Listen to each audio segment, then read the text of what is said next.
So we just talked about how restaurants and bars and coffee shops can really hamper your quest for financial freedom.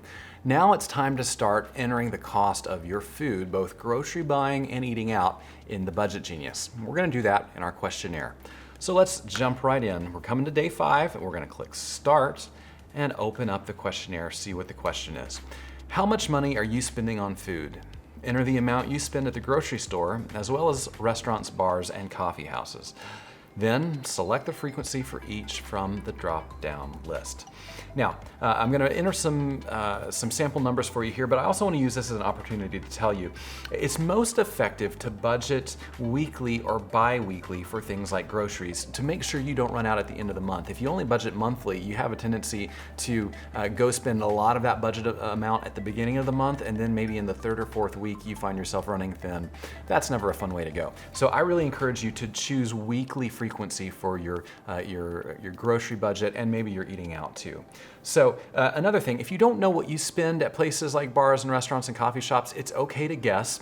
Chances are we're going to come back and revise these numbers later on in the process. So just put your best guess in. We're going to put in $150 for groceries, and we're going to choose weekly. Restaurants. $50 seems about right for the average family. Maybe for you it's more, maybe it's less, but we're going to choose $50 a week. Coffee house, let's say you get a coffee 3 or 4 days a week. We're going to put in $20. Now remember, these aren't the figures for you to enter. These are just made up figures that I'm entering. I want you to enter the best figures that you can come up with for your life. I'm going to select weekly from the frequency. And then for alcohol, let's say you don't spend a lot of time going out, but maybe once or twice a month you go out with friends for a couple drinks, or your spouse does too. So I'm going to put in $50. And here in the frequency box, the rest were weekly. But since this doesn't happen that frequently, I'm going to choose monthly. That's all the information you need to enter. So we're going to hit done. And then don't forget to save your work.